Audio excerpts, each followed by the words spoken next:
pessoal, bem-vindos a mais um podcast da Rafus Press, Biblioteca Submersa. E hoje nós vamos tratar de um tema curioso, mas que tem muita, digamos assim, uma repercussão considerável, que é o tema das reproduções facsimilares, né? A reprodução, em teoria, ela é digamos assim, um objeto que deveria ser mais simples, né? Ela seria um meio para o leitor ter acesso ao fim, que era uma obra original rara, ou por ser de difícil acesso, ou por estar esgotada, enfim. Mas que não foi provavelmente tão rara assim, né? Dependendo do caso. Então existe muito facsímile de muitas coisas, história em quadrinhos originais, né? Como do Little Nemo, por exemplo, de panfletos antigos, de livros inteiros, né? Primeiras edições e tudo mais. Hoje eu vou focar em 3 edições facsimilares muito peculiares, né?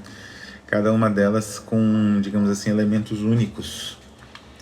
E vou tentar comentar um pouco sobre cada uma delas, né?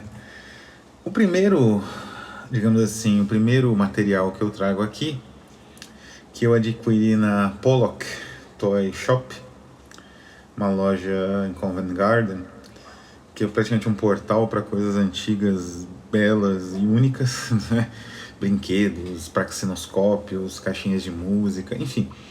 É um lugar extraordinário, maravilhoso em muitos sentidos, e que, enfim, né, quando a gente voltar a ter um poder aquisitivo e possibilidade de viajar, visitem, né? É uma lojinha pequenininha, mas é maravilhosa. Que é o Spectropia, or Surprising Spectral Illusions. É um volume muito curioso, ilustrado, assinado por um tal J.H. Brown, sabe-se lá Deus quem é esse homem. E é um volume ilustrado, publicado originalmente pela Griffith and Farrar. A minha edição é uma edição relançada por uma Wiltshire, uma editora com esse nome, é de 94, a edição provavelmente esgotada, a editora não deve existir mais, mas era uma editora especializada em facsímiles, né? Eu tenho outros dessa mesma editora e tinha outros lá na loja, né? E é uma edição espetacular, assim. Existe uma versão digitalizada na internet pela Public Domain Review, vou deixar o link. E do que se trata? Na verdade é um livro com uma explicação científica para o fenômeno de aparições sobrenaturais, né? Essa explicação baseava-se num efeito óptico recém-descoberto, na época de 1865, né? Chamado persistência retiniana, que era o efeito que diziam ser do cinema, não é o do cinema. O cinema são outros efeitos. A persistência retiniana é aquela ideia de que você olha um objeto com um fundo muito claro e esse objeto persiste, né? Quando você fecha o olho e se reflete e tudo mais. Não é, ele persiste mesmo só com as pálpebras, né? Impedindo a entrada de luz. A luz meio que marca a retina, né? Mesmo que temporariamente. E aí teríamos as aparições sobrenaturais na teoria do nosso queridíssimo G.H. Brown. É um livro extraordinário. Obviamente, o texto científico é muito simplista e, embora prático, né, em certo sentido.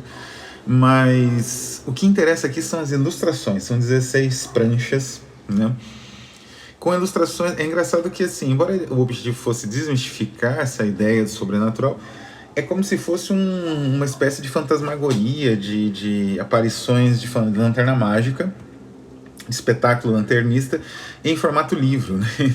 Então vem a instrução, tem um ponto que você fixa o olho, existe aí o reflexo digamos assim, entre o fundo que é claro e a imagem que tem tons escuros. Isso causa, né, o efeito da persistência retiniana e faz com que a pessoa veja digamos, um fundo mais escuro, a mesma imagem negativa, né?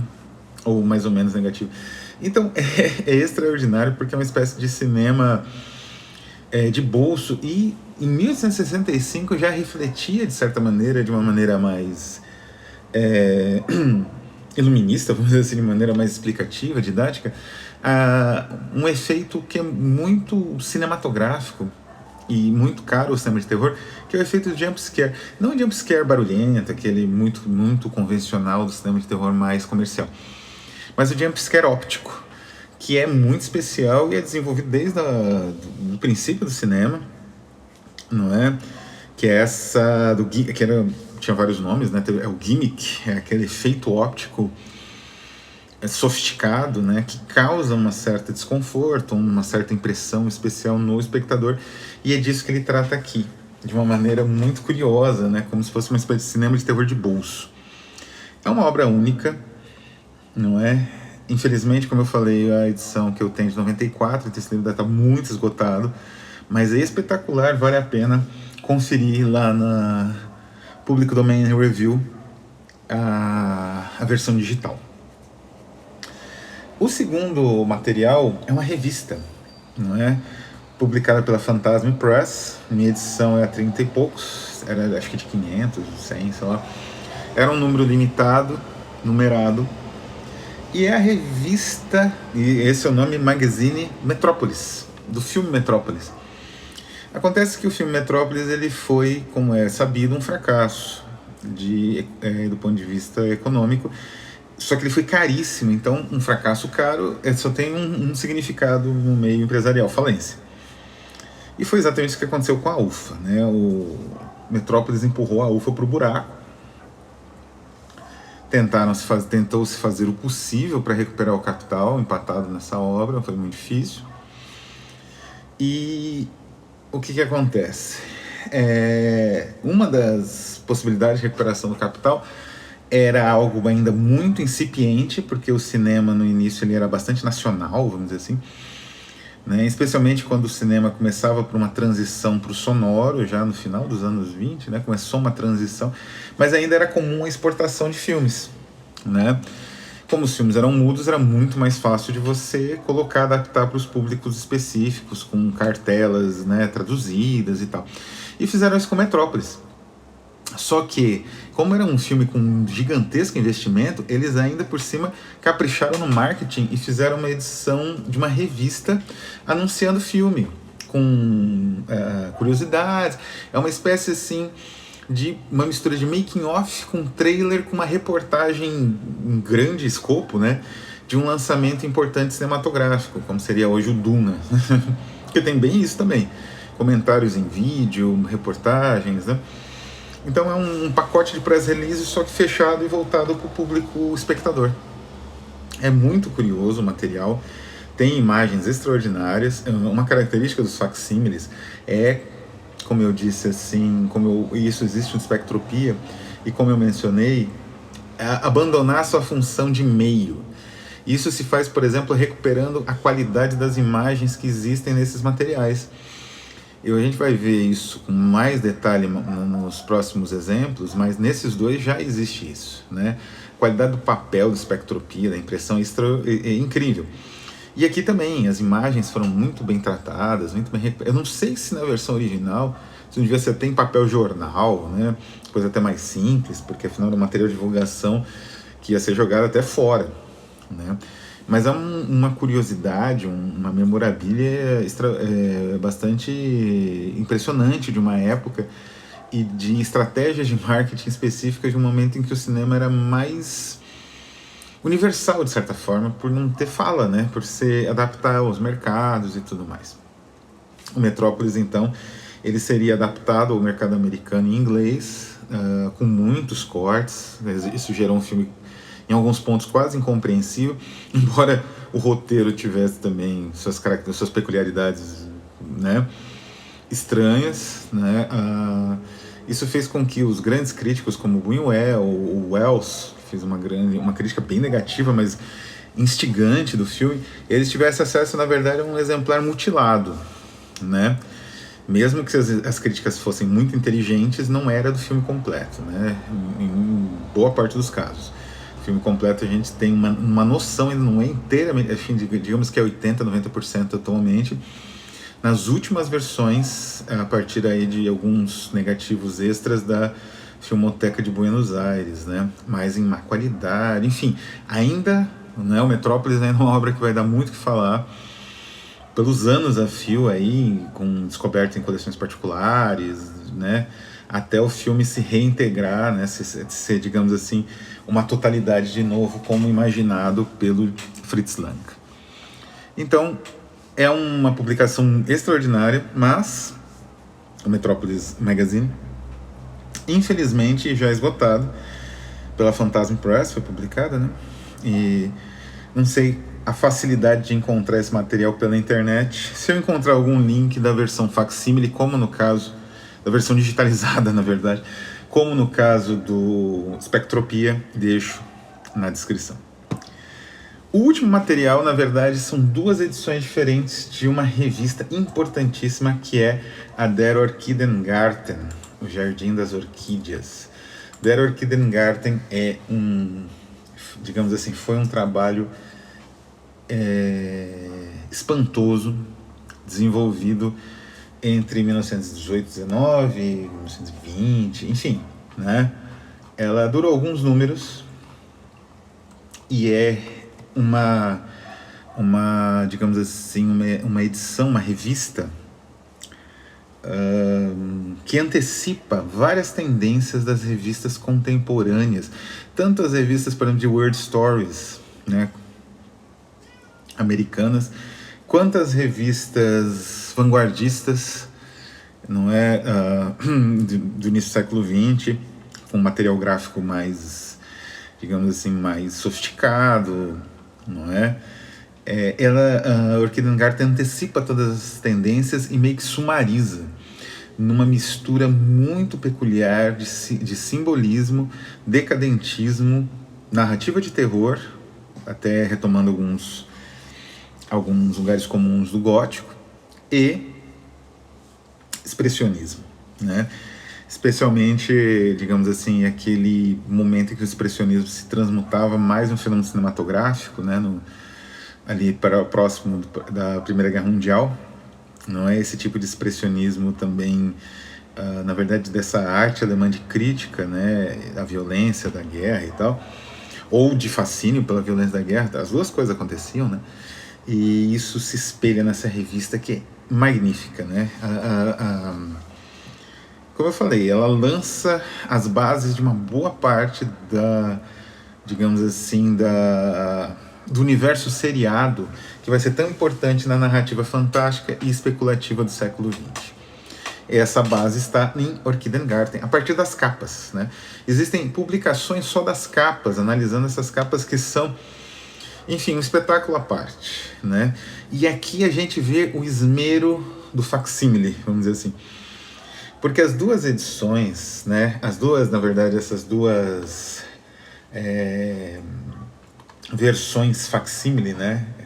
Relançamentos, assim, detalhados, né? Dessas revistas originais, elas têm um cuidado, especialmente a Zagava. A edição da Zagava custa 18 euros, que está longe de ser barato nos dias de hoje, mas ela tem o trabalho que essa edição envolveu é incrível, né? A recuperação das cores da ilustração original de capa. No momento, a Zagava só publicou o número 1 da revista. São 20 e poucas páginas, né? E nessas 20 e poucas páginas, que tem essa capa incrível, né? Que tem todo esse trabalho que eu falei de recuperação de cores. É como se a edição dos anos de 1919 fosse uma espécie de versão intermediária de um modelo situado no puro plano das ideias, no mundo das ideias platônico, e a versão da Zagava se aproximasse ainda mais que a versão 19 desse modelo do mundo ideal, do mundo das ideias, pela reprodução de cores, pela complexidade dos elementos internos e principalmente pela expansão do próprio universo, porque essa edição facsímile, ela que tem um tamanho razoável, maior com A4, né, tamanho assim, ela não é só em alemão, como a versão original, embora até as propagandas estejam reproduzidas. Ela é traduzida pela Ellen Grant, e a tradução não é uma reconstrução do texto, alguma coisa mais convencional. A tradução é digamos assim, orgânica com o próprio texto em alemão, como se fosse uma edição bilíngue. E como que ele faz? Com uma inovação simples, mas genial, com filipetas, com, digamos assim, folha de papel que não dão meia página, né, assim, que vão inseridas e traduzem a página correspondente. É um trabalho incrível, né? É muito original, muito bem urdido essa concepção desse livro, que se torna bilíngue. Então você tem acesso ao original alemão em perfeita cópia, em perfeita reprodução, e tem acesso à versão em inglês da Ellen Grant, excelente tradutora. E nessas filipetas você pode inclusive comparar os dois, né? Então os 18 euros eles são até muito bem justificados, porque é uma edição muito criativa, 21 por 29 centímetros, né? Então ela é gigante, 28 páginas, e enfim, é um trabalho incrível, né? É um trabalho que, como eu disse, faz uma espécie de utopia da própria reprodução facsimilar, né? Como se a reprodução, como eu falei, alcançasse um modelo platônico desse material situado num outro universo. Um pouco mais simples é a Orchidengarten, editada pelo tradutor Joy Bandel. Bandel é um tradutor, excelente tradutor do alemão, trabalha muito com materiais do início do século XX, já traduziu Evers, ele já traduziu Straub, enfim, vários autores do período. Ele fez já a tradução e ele trabalhou traduzindo todas as revistas. Isso é incrível, né? Ele traduziu todos os 17 números, né? São 17 números, e publicou no Lulo por um preço módico de só $10, nem isso. E você pode adquirir uma reprodução também muito bem feita. Não tem todos os detalhes inventivos da edição da Zagava, mas é muito bem feita e é traduzida para o inglês, com diagramação e edição, layout, né, criação do layout, de John Hirschhorn Smith, que é o editor da Sidereal Press, uma das melhores editoras hoje no mercado mundial, né? O catálogo da Sidereal, o acabamento dos livros é uma coisa assim espantosa. Então é uma editora que tem um grau de sofisticação gigantesco. Então você ter uma participação luxuosa, né? Você ter diagramando esse material uma pessoa como, digamos assim, editando, né? Uma figura como John Hirschhorn Smith, né? Então também é muito boa. Não, como eu falei, não tem o grau de acabamento, inventividade e qualidade de impressão e papel, né? Esses detalhes da edição da Zagava, mas é muito mais barato e está disponível no Lulo todos os números. Então o leitor pode, em inglês, né? Quer dizer, um público leitor bem mais amplo tem acesso a esse material por um preço módico, né? Sei lá, 50, 60, 70 dólares, você tem todas as edições, 18 revistas completas de 20 e poucas páginas, né? Recomendo muito essas duas edições, essas duas reproduções. Procurem, busquem, tentem adquirir. Vale a pena conhecer essa revista, né? A Orchidengarten é uma revista muito especial, ela tem um peso muito grande, como eu disse, em quase tudo de ficção fantástica contemporânea que foi produzido desde o início do século XX. Existe um impacto, ainda que indireto, da Orchidengarten, de organização, de percepção digamos assim, editorial desse material fantástico, de escolha de autores e imagens, né? Do tipo de imagem, do tipo de autor, né? Essa forma de retrabalhar o romantismo, isso já existe aqui, não é? Então, aquilo que vai ser comum até, né, posteriormente, já existe aqui. Então, vale muito a pena adquirir essas revistas Orchidengarten, qualquer das duas versões disponíveis, né? Ela também tem digital em inglês, em vários arquivos, nem vou procurar porque é fácil de achar, para quem conhece alemão, mas essas edições traduzidas e com excelente reprodução são mais interessantes que versões digitais que às vezes têm uma digitalização bem pobre, né? Então é isso, aqui a gente chega no topo dessa utopia da reprodução, que busca ir além até da versão original na qual ela se baseia. Então é isso, um abraço a todos e até a próxima.